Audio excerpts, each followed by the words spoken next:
Les affrontements ayant opposé les forces armées de la République démocratique du Congo FARDC soutenues par le volontaire pour la défense de la patrie VDP Wazalendo contre les terroristes du M23 RDF ont eu lieu autour de la cité d'Essaké dans le groupement Kamuronza. Nous sommes dans la chefferie de Baoundi en territoire de Massissi, toujours en province de Nord-Kivu, la journée du mercredi 10 octobre 2024. Le reportage.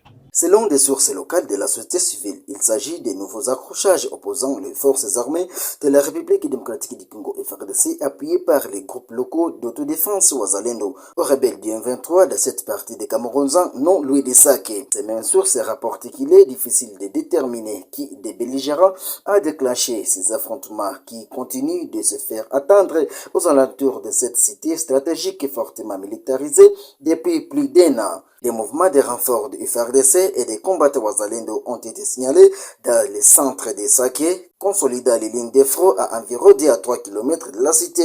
Il est difficile de dresser un bilan précis de ces affrontements car la situation demeure tendue autour de Kiouli. Rappelons que ce combat survient au lendemain des affrontements survenus à Rutoboko entre ces mêmes belligérants dans cette région de Massissi. En territoire de Nyiragongo, le vice-gouverneur du Nord Kivu, Romi Ekukali Popo, vient de mettre à la disposition de population 14 bornes fontaines dans le cadre d'approvisionner la population en eau potable. Reportage. Le vice-gouverneur du Nord Kivu met en service ce 2 octobre 2024 14 bornes fontaines en territoire de Nyiragongo. Cette extension du réseau de distribution de l'eau potable dessert les communautés de Kibati, Monigi et Kanyaruchinya. Elle améliore par ailleurs la qualité de vie, surtout pour les déplacés, en les approchant des points d'eau. L'ambassadeur de la France, pays pourvoyeur financièrement, a fait les déplacements de Kanyaruchinya. Il a peint par ailleurs un tableau sombre. La crise que traverse le Nord Kivu est d'une ampleur dramatique. L'intensification du conflit avec le M23 a provoqué des déplacements massifs dans toute la province, notamment dans la périphérie de Goma. En moins de 6 mois, la population déplacée autour de la ville est passée de 340 000 à plus de 800 000 personnes. Cet afflux massif de nouveaux arrivants a exacerbé les besoins humanitaires, notamment en matière d'eau, d'assainissement et d'hygiène. Les familles, les enfants, les femmes et les hommes se trouvent aujourd'hui dans des situations précaires où l'accès à l'eau est essentiel. Après des hommages au président de la République, le vice-gouverneur, le commissaire divisionnaire Jean-Romiad Ekukali Popo appelle à une bonne gestion de ce borne fontaine. Cette cérémonie est à la fois une occasion de remercier son Excellence, Monsieur le Président de la République, son Excellence Antoine Félix Tshilombo, qui, à travers sa signature de la loi relative à l'eau, le secteur est maintenant désenclavé. Et cela se justifie par la présence de plusieurs intervenants à tous les niveaux. J'associe à ces remerciements l'autorité locale ainsi que les habitants de cette partie du territoire de Nyiragongo et les félicite pour leur collaboration dans l'exécution de ce projet et leur engagement pour la gestion de ces ouvrages en bon père de famille. La Régie provinciale de l'eau, organe de gestion du secteur, se félicite de ces avancées.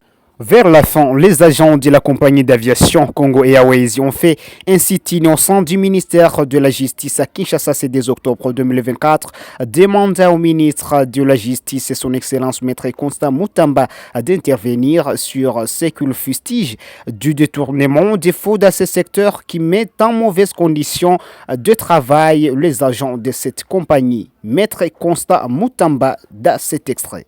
Le rapport sur sa mission d'enquête à Congo Airways.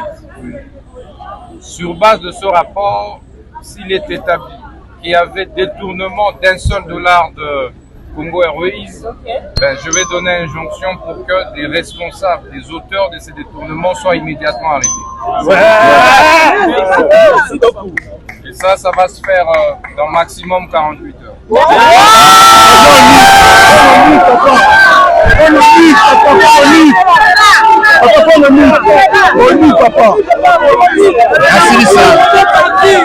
Assilisa Congo Airways, compagnie aérienne nationale. pouvez être sûr d'une chose, le chef de l'État tient à cœur la question de la relance de Congo Airways. Et donc pour ça, que ce soit le chef de l'État, que ce soit la première ministre, des instructions sur la relance de Congo Airways sont fermes et claires. Nous n'allons plus permettre qu'un seul individu puisse prendre en otage et puis torpiller les ressources.